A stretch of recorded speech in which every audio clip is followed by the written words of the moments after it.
their biographies, and then Walter's got a set of slides he's going to share with us and walk through some of, I think, one of the earlier phases of certain parts of the entrepreneurship model, and then Tom will follow up. So we'll start with Walter's introduction. Walter Peters, after studies in engineering for his PhD and economy and MBA, Walter worked a few years in industry projects before joining ESA. In ESA, he covered management positions in various projects, such as Hermes, developing a European mini shuttle. He later helped setting up the European Astronaut Center, while amongst others, coordination of astronaut activities on board of the U.S. shuttle and the Mir station. He was later detached from ESA to the International Space University as professor in space business and management. He later served as the dean and afterwards served as the president of ISU for 7 years. He is very instrumental in creating the Southern Hemisphere program here in Adelaide. He has remained interested in the evolution of the space economy and space tourism, has written some 80 articles in books in that field. Recent years, he has focused more on the new space economy and entrepreneurship with various publications in those areas. His published definition of new space is still frequently used and cited. He's created an incubator at ISU, helping young startups to refine business plans and facilitating seed funding and early funding rounds. At present, he is deeply involved in a European Commission program called Eurospace Hub, aiming to bridge the links between academia, startups, and equity financiers, amongst others, by proposing a dedicated entrepreneurship postgraduate training program. Further details about him and his career can be found on Wikipedia dedicated to him. Second panelist tonight is Tom Walker. Tom is the founding CEO and president of Rev One Ventures in Columbus, Ohio. With a career spanning 30 years in innovation and venture, has a broad expertise in supporting early stage entrepreneurs, start and scale up of new companies. He is a leader in driving innovation within large corporations, research institutions, and communities, especially where it aims to better lives and business outcomes. Tom has formed and managed multiple venture capital funds from concept to seed to growth that have achieved or maintained top quartile performance and have participated in more than 200 investments. Tom earned his BS in mechanical aerospace engineering from the University of Oklahoma and a master's degree in business administration. He is a frequent industry speaker and has received numerous industry awards, including a finalist in Ernst & Young's Entrepreneur of the Year. Tom is the author of The Entrepreneur's Path, a handbook for high-growth companies, and a contributing author to Biotechnology on Entrepreneurship. He is a regular contributor to Entrepreneur.com and a Forbes Council member and contributor, a founder and board member of the National Angel Capital Association, and has advised several regions of the United States and England on building entrepreneurial infrastructure and ecosystems. He has testified multiple times before the United States Congress on matters concerning entrepreneurs, venture capital, and the expansion of life sciences, applied research, and commercialization. Please welcome both of these speakers tonight.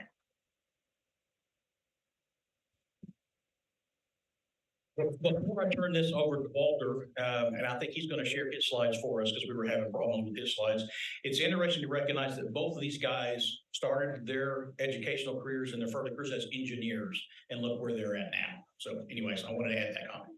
So Walter, you're up. Thank you very much. Thank you very much, James. And first of all, a personal remark. As James pointed out, I was very instrumental in creating this program where you are now. I think it's one of the most interesting achievements. I see some people saying that the voice is low.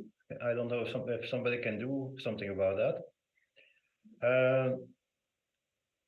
Let me say that I had made all the plans, and I was prepared to come to Adelaide, and then something happened, and a few grants needed some more information, and I was blocked. Good. Let's come back to the topic. Entrepreneurs, you are living in a very interesting and a very good time, because I think the time is very good for you, young people, for those who want, and I'm going to say a few words on that, who wants to become a space entrepreneur. I impress and making strong emphasis on those who want, because you cannot be a hobby entrepreneur. If you want to be an entrepreneur, it's a commitment. You have to do it. You have to do it full time. I had people in the incubator who said, yeah, can I also do a PhD in parallel? And can I do this in parallel? No. It is a commitment. You are going to work 60, 70 hours per week in the beginning. Forget holidays, forget Saturdays and Sundays. It's a strong commitment.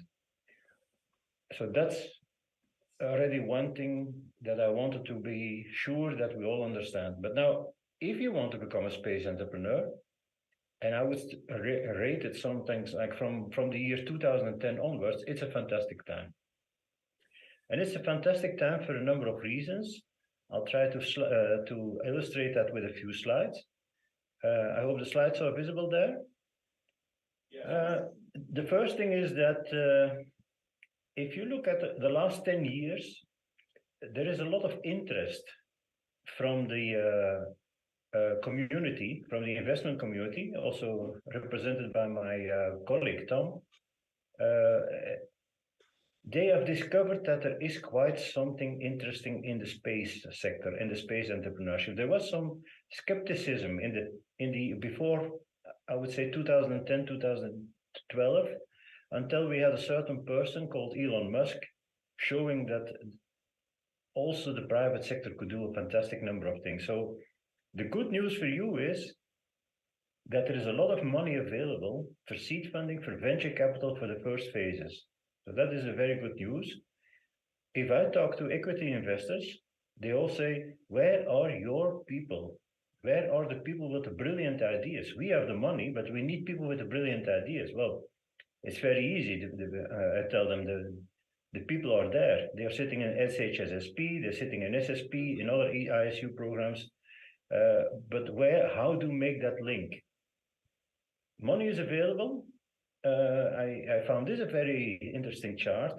If you group it in 5 year blocks, you'll be very surprised. But in the beginning of this century, 2000, 2005, there was something like average 5 deals made per year. Only 5 deals made per year in space startups from the venture capital point of view.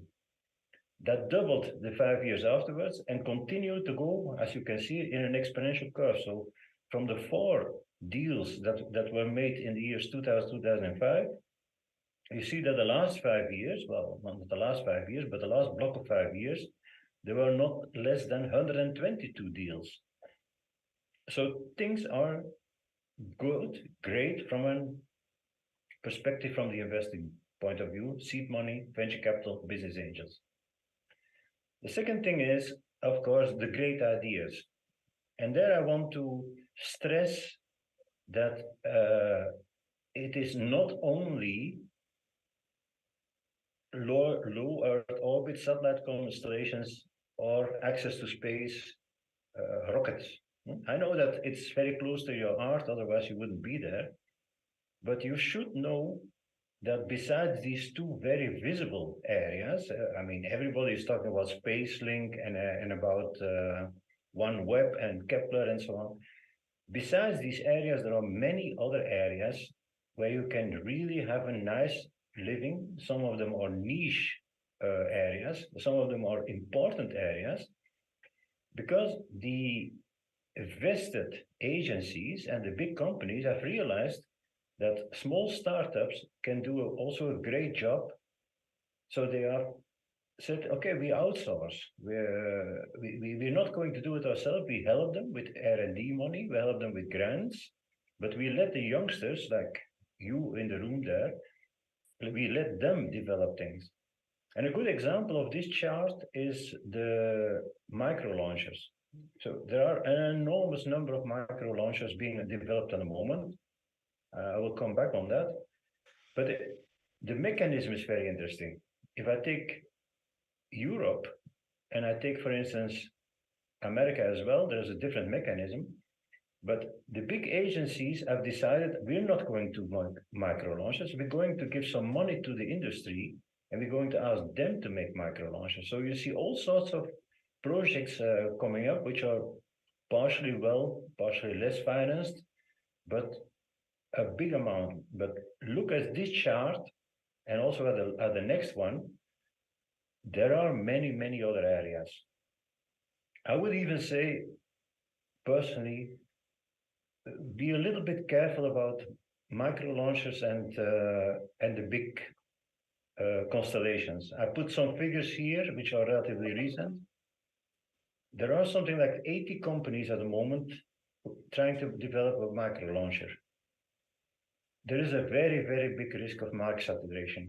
I don't think all these companies will finally manage to have a micro launcher. I see a lot of mergers and acquisitions. The same with the low orbit constellations.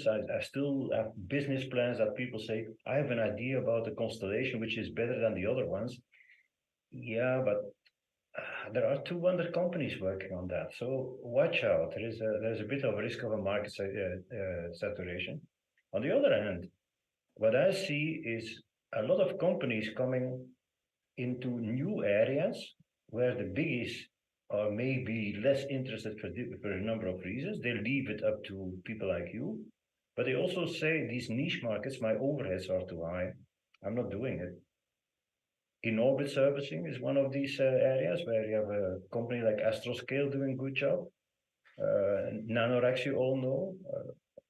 There are people looking into space tugs, either to bring satellites in a slightly different orbit or maybe to deorbit them. In space production, I have a new company here in the incubator of ISU, Space Pharma Europe, comes from an Israeli mother company. They are trying to make better crystals via microgravity experiments or small CubeSats, which would be very interesting for the pharma industry. Green space payload announcements. Some people are saying that we need better gyroscopes. We need better LiDARs. Cyber protection. Most of these people, well, Elon Musk realized it now, but most of these people do not really have all the capacity to go into helping in cyber protection. Cloud computing is another company here who started here with 4 people 2 years ago. They left now just a few weeks ago our incubator with 40 people. They're in the cloud company and so on and so on. So you choose your area and then you have to choose your financing. Now, normally your financing goes through a number of steps. First, you yourself will have to find some money. And if I say that, there's a misunderstanding also. Most of the people then come to me and says, yeah, but I don't have a rich uncle. Well, you don't always have to put cash on the table. You could also say to an investor like to Tom, listen, the next 2 years, I'm going to work for $2,000, Australian dollars, just to earn my living. And an investor will say, okay, that person is probably worth $7,000. So that's 5,000 per month. That's 100,000, more than 120,000 in 2 years. So you can also pay in via your own thing. Oh, yes, we are recorded. Normally, you then go to find a business angel, and then you find a venture capital. One area which I really recommend you strongly is to either you find another way like crowdfunding, or you go to an ecosystem incubator. I have nothing against business incubators, but in general, for the space sector, they are too broad. So there are ecosystem incubators in certain areas where people want to develop the ecosystem of space. One thing which you should not forget is that if you start your company, it takes a long time before you come to this point, which is the nice point, the initial equity break-even point. I don't want to discourage you, but just to warn you, this could be 6.5, 7 years before you are there. And it's only at that point that you can find debt financing, go to a bank, go to common stock and things like that. Here, your break-even point, there's a bit of a misunderstanding. What means break-even? That means that your income is at least equal to your outgoing money, to your expenses. As I always tell to the people here in the incubator, please keep your bottle of champagne for later. This is not the right moment to open your bottle of champagne, because as you can see on this curve, in fact, that's the point where you're in the deepest shit. So it's not really the time yet to say, oh, we made it. Because most of the time, your money runs out, the business angels will soon leave. Some of the venture capital people, there are other ones, will stay a longer, and you suddenly are in what we call this valley of the dead, whereby you have to survive until that point. And that's where a lot of companies fail, to be very honest. So that is something where, as an introduction, I would like to transfer to my colleague who is more, I'm not saying an expert on the debt valley, but an expert on to avoiding that valley. So, Tom, how do somebody who is here get through this very difficult period? Walter, thank you. Thank you for those words. And I guess at some point here, those slides will be transferred over. But yeah, Walter, thank you. I wanted to comment on a few points that Walter made. You know, I'm first of all, thank you for having me here. It is almost 1 a.m. Where I am. So if I nod off, please apologies. But I'm glad to be here. A couple of comments. I think it is a very exciting time to be not only an entrepreneur, but a space entrepreneur. If you think back to Walter's chart on the growth of space venture capital, it actually mirrors the growth of venture capital. And there's just been a number of industries over the last decade that have become much more attractive for entrepreneurs to enter into, and space is one of those. The other thing you see a tremendous amount of growth is in corporate venture capital across all industries. And so what's happening is all of these you're seeing a convergence of all of these different tech fields, whether it's software development or advanced materials for battery systems and things of that nature, or even industries within life sciences. They're all sort of converging now, and all of that's needed for space entrepreneurship. So hopefully, as more venture funds focused on space and these different tech verticals are created, that's just more access to capital for all of you entrepreneurs. I wanted to share this quick slide on the 4 pillars where my firm, Rev1 Ventures, focuses. We really feel like there's certain models to help entrepreneurs create companies and get their products into the market. And we do that by focusing first on the entrepreneurial talent. We take a specific focus on diverse talent because the more diverse the leadership team is, we think the more successful the company can be. And so we bring a lot of talent and connections to the entrepreneurs that we support. And then we work with corporate innovators, so large companies that have already created to help our entrepreneurs, get further faster in the growth of their company. As Walter mentioned, we do have, I have a number of venture funds under management. And so, I'm one of the most active investors in the Midwest part of the United States. So we work with a couple of thousand entrepreneurs every year, and we'll fund and invest in roughly 30 of those each year. I enjoyed hearing Walter talk about his creation of the incubator. I actually have a 70,000 square foot infrastructure for life science and software and advanced material related entrepreneurs. So to plug is one point, look for ecosystem incubators that can bring resources like this to bear to help you launch your company.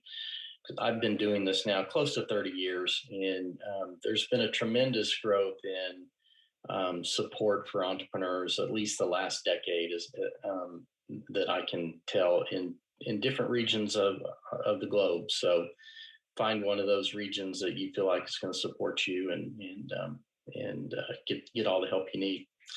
So if you can move forward one slide. Actually, if you could go one more. I actually had these a touch out of order. Okay, thank you very much. So Walter's last slide touched on what he referred to as the Valley of Death, and this is a blow up of that Valley of Death, and this is a model that I've used now for 25 years, and I use this and share it with entrepreneurs because there is a path and steps you take when you're creating a company, and especially a high growth company. And high growth companies are based on technology. These technologies are expensive to create, and they take a lot of money to get into the marketplace and find customers. And so understanding the path and the steps that you're going to take through this Valley of Death, and really the definition of the Valley of Death is that's the period of time where you're spending more money than you have coming in. So you have to find sources of capital to help you get through those growth periods and speed bumps. And so, as Walter mentioned, at this point, when you're in the early stages, banks will not invest in you because you're just too risky. The things that you're trying to create take too much capital, and so you're typically looking for risk investors, whether it's a venture capital fund, angel investors, seed funds. There's been a tremendous amount of growth in the seed fund creation over the last decade. And so at each stage, there are certain kinds of investors, and you really have to stay focused on the things that you need to do at each stage in building out the technology or the product, making sure that you're focused on the market, and understanding at each stage, can you make a real business out of that product market combination? And so what I have in front of you here, these investment ranges are just investment ranges that I look at when I'll make an investment, and I'm almost never the only investor. I work with other investors, but typically at the seed stage, you're looking at rounds of anywhere between. It's really changed a lot in the last few years, but anywhere between 1 million and 10 million, depending on what type of technology. And you as an entrepreneur, you may not find one source of that capital. It may be multiple. You may work with 5 to 10 investors to really help close out each one of these rounds. So you understanding the steps and the process that you need to go through is really important, because as a founding entrepreneur, you're not only raising capital and finding those partnerships, but you're also charged with building and growing the company. So as Walter said, this is more than a full-time job. Entrepreneurs are really passionate. One reason I like working with them, but it's not for the faint of heart. But there are huge rewards in both in just creating and building companies and creating jobs for people. So Walt, I don't know who's running the slides, but if you just go back one.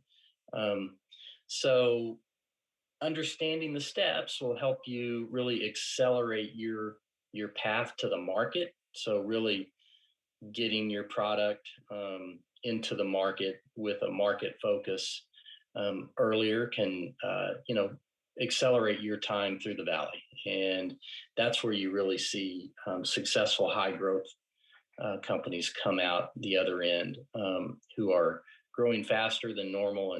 And what we found is working with entrepreneurs through our model, they tend to have a higher survival rate, and they can get into the marketplace faster. So those are my quick slides, as just as an overview. Really glad to be here, and I think our goal, Walter and myself, was to get to the audience and answer any questions that you might have as soon as possible.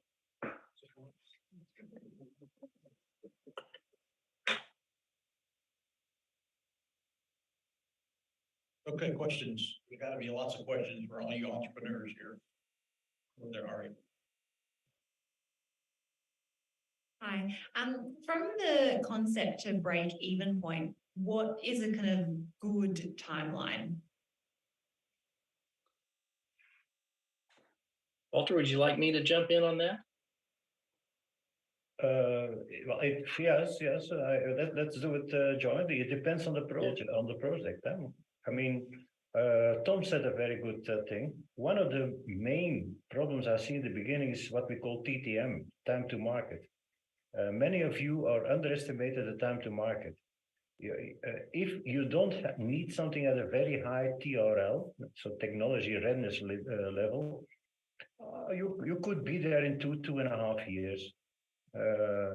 Because what you in general as youngsters underestimate is there's only one IAC per year. So if you say I want to go to a conference, you have to probably wait average 6 months or maybe a year, and before you have the confidence of your investors, the confidence of your clients, because clients are in general conservative. So your break even depends on your product. I would say break even minimum 2.5, 3 years. What do you think, Tom? Yeah, no, you're spot on. It really depends on the technology you're developing. If you're in the software world, you can get to the market, in 2.5 years. If you're advanced materials or working on something related to human systems or life science, it could be 5 to 10 years. And again, depending on technology focus, the capital you need changes dramatically. So it really does depend on what you're developing. And one of the key points I want to make sure that entrepreneurs understand is, an entrepreneur is usually very focused on the product or the technology, and that's their baby and they love it. And they'll develop that product or technology without a lot of focus on the market. And that's really the number one failure of companies. It's not access to capital. It's not a lot of these other business terms. It's really technologies that weren't built with a market focus. So we like to make sure that entrepreneurs are focusing on the market at the concept stage. So you have this concept for a new product or technology, start working with industry immediately, so you can make sure that what you're developing is something that the market cares about. If you do that, it accelerates your time, and you will lose less money and less time because you're creating something that people care about.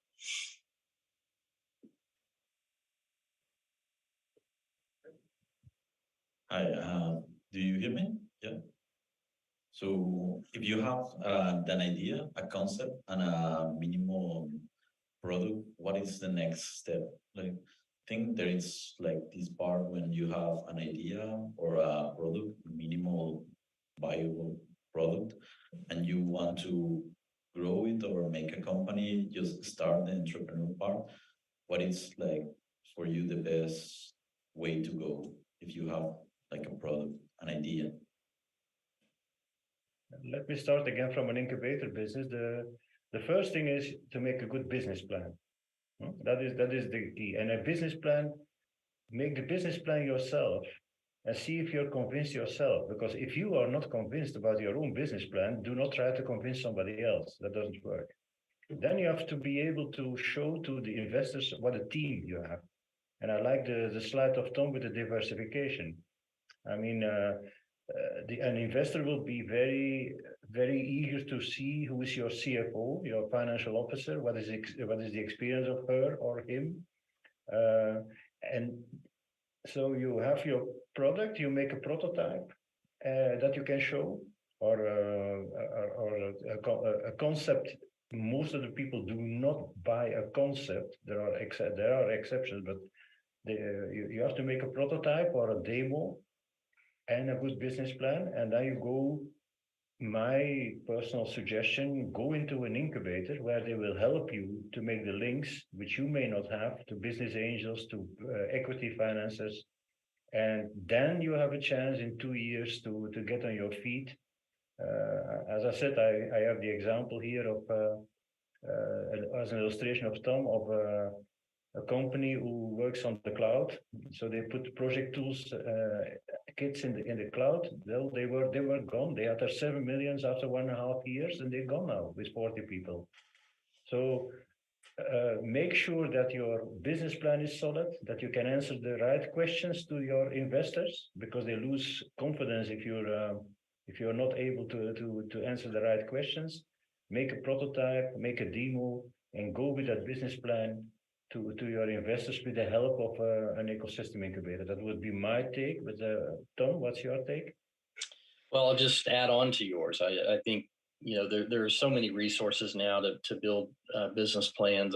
I wrote a book on it, you know, some 15 years ago. Now everything's, you know, on the web. You can, you know, access all sorts of materials to help accelerate your development of that. And oftentimes you can do it in a deck, a pitch deck, as opposed to lengthy written plans that, you know, that's what Walter and I saw 20 years ago. You'd write a 50-page business plan. You don't oftentimes don't need to do that anymore, but you do need to build a pitch deck.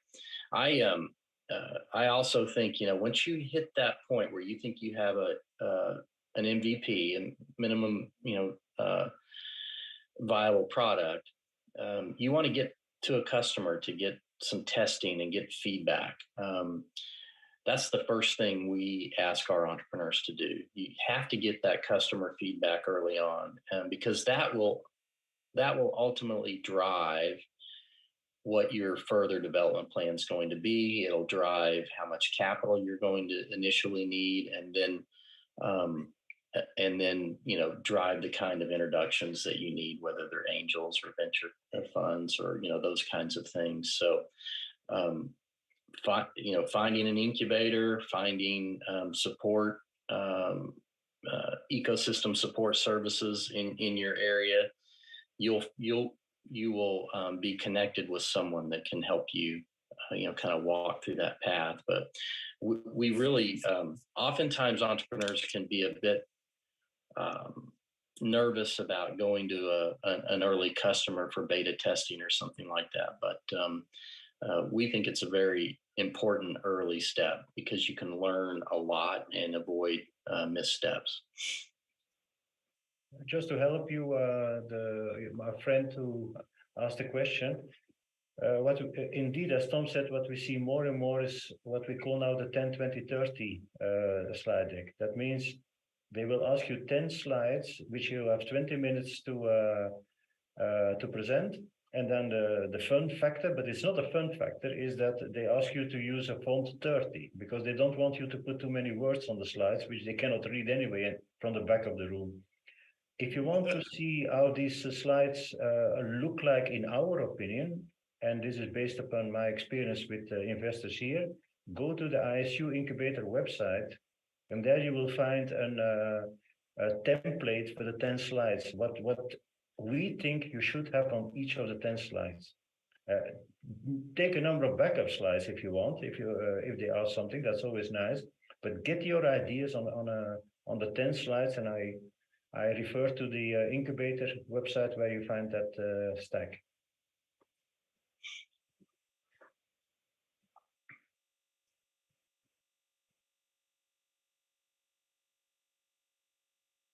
Hi. Over the years, have you observed any trends coming out of Africa? And of course, Africa is a huge continent, so feel free to break it down to specific countries that have a space economy. And is there a specific segment in the space sector that has more potential on the continent than others? And the second question is there a USP to doing a space venture on the continent, whether it's the weather, the equatorial location, or the fact that the population is pretty much 70% youth? If I understood, the question was mainly about Africa, where you see a lot of things happening in the sub-Saharan area, deeper, yeah, also in South Africa. Deeper, it's at the moment not so, I would not say popular. There's a lot of interest, but we don't see it. I think there are other needs there that has to be satisfied. You see quite some nice things happening in Tunisia, Morocco, Egypt, and South Africa. In between, it's a bit of a change. As a general question, I must say what you see in general everywhere in the world is that you have now, compared to in the past, you have now more specialists in a certain field, in an application field, who go into the space sector. And I compare that often when people like Tom and me, we started to work with computers, you had to know a lot about programming. Otherwise, that thing like a Commodore and so, that was useless. You have to know about programming. You don't have to know about programming anymore now, because the algorithms and everything is being prepared. I give you one example. I have one lady from Benin here, and she explained me her business idea about looking at the roofs, which were good for gardens. So with GIS, so with remote sensing, she checked the roofs and she went into the owners and said that roof of yours does the shadow, that's good for plants and that, so on. And then she helps. So I was quite impressed by the lady. I said, well, where did you study remote sensing? I said, somebody gave me a very good toolkit and in 2 weeks I could handle it. So more and more, like, you can now give a computer or a laptop to somebody, he can start working on it without knowing all the basics and the programming. Of course, for you people, it's easier. But the trend that I see over the last 10, 15 years is specialists taking like a course like SHSSP to understand the space sector, but then go back to their sector.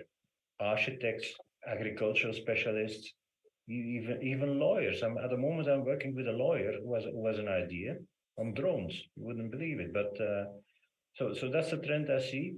There is still, to come back to your original area, in my personal opinion, I don't know how much Tom has a thing. There is still a big gap to be filled in middle of Africa. Frankly, there is a big need. The secret words are the ones we couldn't hear. You want to weigh in on Africa, do you?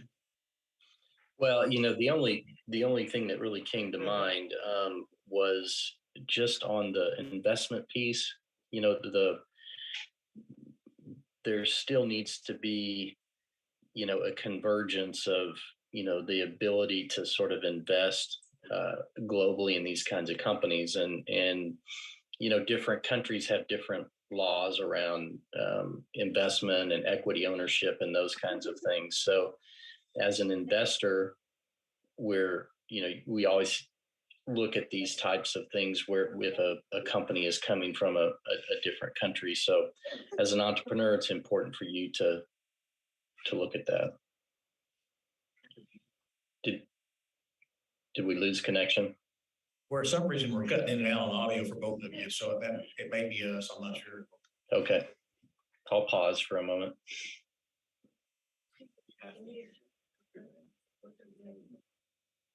Yeah, that's right.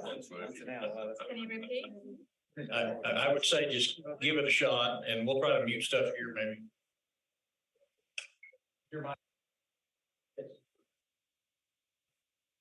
Well, all I was saying is that investment and equity in companies is not created equally globally. So as an entrepreneur, you need to make sure you understand your country's laws around corporate ownership and those kinds of things, especially if you're going to create a global company and attract investment. That come through okay, James? Sorry, Paul. There's a very interesting booklet given by the World Trade Organization, where to build a company. And you can interactively look at a country and see what are the strengths and the weaknesses in a company, in that country, which can be important for your type of product. Sometimes in some countries you can only have 49% equity. You even as an owner, you cannot have 100% and things like that. So I would recommend you to try to find that book, which is online and where you can online do a search where to invest if you're interested in a specific company. As I said, I'm working with a lady from Benin at the moment, so there are possibilities everywhere. But what is lacking a bit in Africa is this sort of ecosystem building, whereby the governments are putting a fund, a seed fund to help you, incubators and so on. Next question. Great.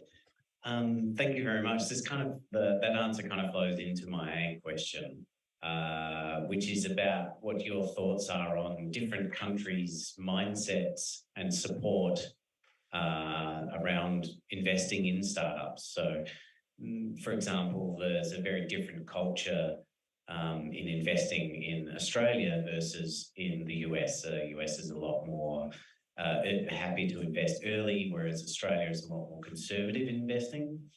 And kind of flowing to that is, you know, in that kind of whether there's impetus on different startups to actually incorporate in different countries. And for example, we heard from Luxembourg recently where they were talking about having space startup companies in specific sectors actually moving to Luxembourg and starting from there as opposed to in their nation state. Just wanted to hear your thoughts on that. Luxembourg is a very interesting case, that I must admit. Let's go first to the general case. And that has something to do with, in my personal opinion, with risk-averse versus risk-taking. And that is a cultural difference. There are nice books about that, like from Geert Hofstede, who say, oh, in these countries, people are much more inclined to take a risk. And that's clear what Tom also said, that the risk capital, you find more venture capital, business angels, you will find more in the countries where risk-taking is more standard. Australia a little bit less, to be very honest. So there are also some countries which are a little bit more risk averse, as we call. Now, Luxembourg is a very interesting case. Luxembourg was a relatively rich country which had a lot of mining and finance experience. Now, the mining sector fell away. So Luxembourg realized that they had to invest in something new. And then there was one guy who came with a brilliant idea. We're going to invest in the future. By the way, another country who is doing the same is the Emirates, Abu Dhabi, Dubai, and so on. So they put a fund, a relatively big fund, if my memory is good, of 40 million, which is not to American norms from Tom, it's not really, but it's, and match that fund with industry money. So they got a very nice startup fund. And of course, because they were very visionary, that means they were not looking at day-to-day applications. They were also looking at in-orbit servicing, in-situ resource utilization, future GPS systems on the moon and Mars. And so they're going in very visionary direction. But that's quite an exception, which contradicts what I said, because Luxembourg is in general not a very risk-liking country. So there it depends on a strategic pattern of a few politicians who really say, okay, we have to think about what's going to happen in 10, 15 years.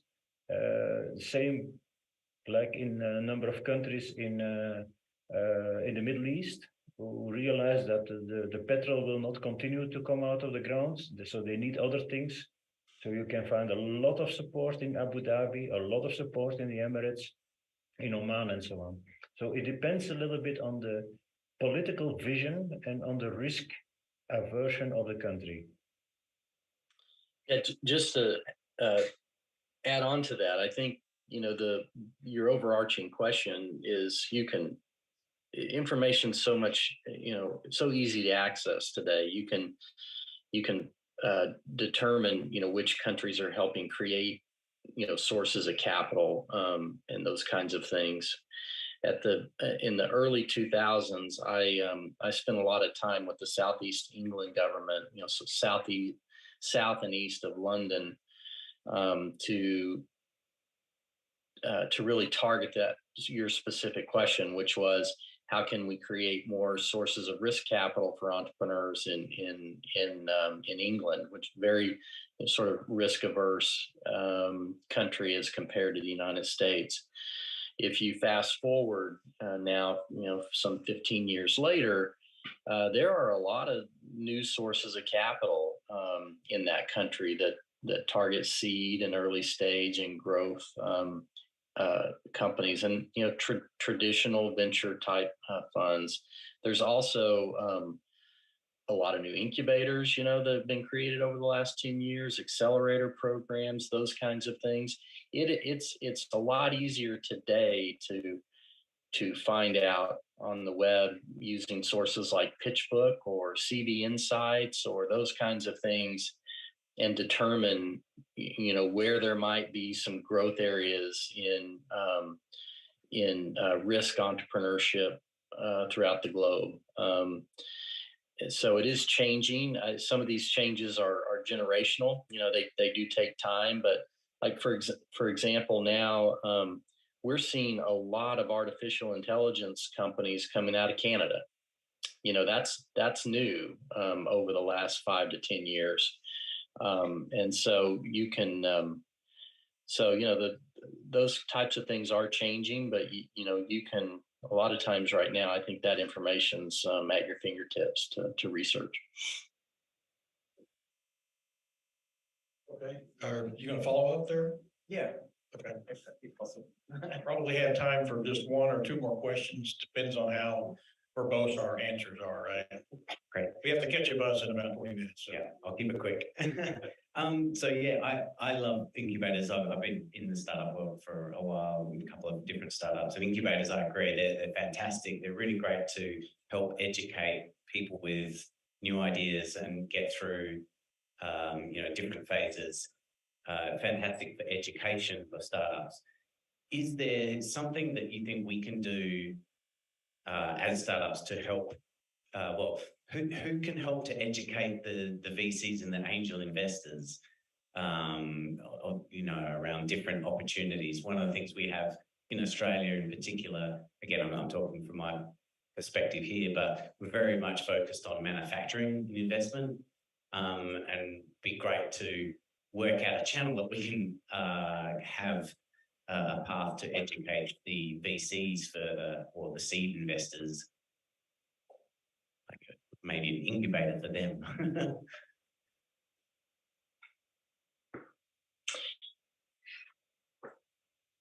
I want to make sure I understand the question. I think the question was, how can you educate investors on new technologies and concepts coming out of incubators? Was that sort of the general question? I see a thumbs up. Okay, yeah. There are some traditional things that have happened. Venture conferences, things of that nature. Incubators or regions who are trying to promote their entrepreneurial ecosystem will do promotional events, networking events to showcase the kinds of technologies that they're developing. That's pretty common. I run one of those. Before the pandemic, we would run one every year to showcase the new technologies that are being developed in our region to investors. You see those things sort of ebb and flow. At least I'm speaking mostly from the United States perspective. I think coming out of this downturn in the economy, you're going to see more of those kinds of things. But if you're part of an incubator, if you are a mentor to an incubator or an accelerator or something like that in your region, that's an idea you could take back, sort of a showcase, technology showcase, innovation showcase. one of the elements I see growing over the last decade is that regularly people from a certain area, and that's why I use this modern word ecosystem, I don't want to abuse it, from a certain area, identify what they would like to have in their area as a sort of center of excellence, and then come to us and send the politicians. So we are developing a lot of 5-day courses whereby we just give the politicians this touch of what can you do with space, what is new space economy, and what are the things. So I see more and more recently people coming from, I will be discreet and not give the countries or the areas, coming and say, okay, we want to develop that and that and that in our area. Like I recently had somebody who said, I think we're very strong in cyber protection.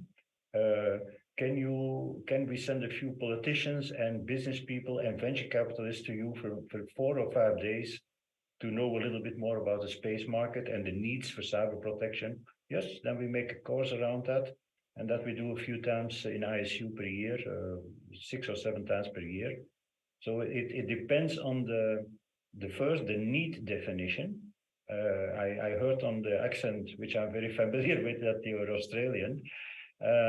So I think somebody would have to do a sort of good inventory. What do we want? Maybe helping mining with remote sensing. I'm just launching one thing, and then get the policymakers acquainted with the normal basic knowledge that they need, plus the investors. You have a lot of investors in Australia. I know a lot of investors in Australia. They might have to be dragged into a course like that to show that space is an investment worth investing in. I've got some very quick, short questions. Last questions, though. Very quick questions requiring very short answers about favorites. What is your favorite size team you like to invest in? 1 person, 2 people, 5, 10, 20? Walter? Well, it grows very fast. Most of the people in an incubator are 2 or 3. They then feel a need, depending on the thing, to start hiring, and they go out of an incubator in the order of 7, 8 people. That would be rough figures. But most of the people that come to us are 2, 3 maximum. And your favorite amount of money you'd like to invest in? Is it 100,000? Is it million? What's your favorite amount you like to invest, Walter?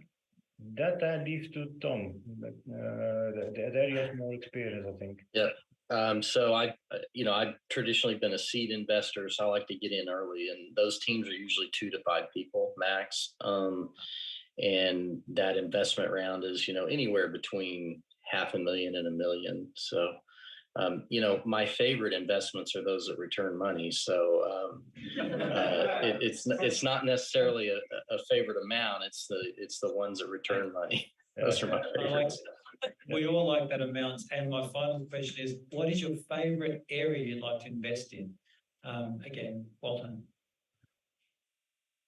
From my perspective, which I'm trying to encourage, and I'm going to do another course of 2 weeks, is do not try to go upstream. It's a little bit complex in the space world. Try to use existing data and combine them with an algorithm in a very smart area. Like what I said before, looking at the roofs for gardens. I know a few of my architects who made a company who are looking with normal data that you get from Google, and you don't need anything very, very sophisticated on how to solve the energy problem of a house. So I would, in broad lines, say space application using ready available data which are not costing a fortune. Thank you. I like business to business software, not consumer. I like B2B, but software that's being used to better lives or change systems. Not just an operational change. Okay, well, please join with me thanking our 2 One to wait, one sleeping, so we're gonna Walter and Tom, we appreciate your time. And very likely, what we do here is our students will maybe have some follow-up questions that we'll have them write down, and we'll try to get those sent off to you guys. Because there's always somebody here who has a question, you get to ask it. So we appreciate your time. Walter, have a good rest of the day, and Tom, have a good sleep. Yeah, take Thank you care, very everybody. much. Best of Thank luck. you, and have a nice Thank you, Walter. conversation and not late. And sorry not to be there. Bye all. Yeah.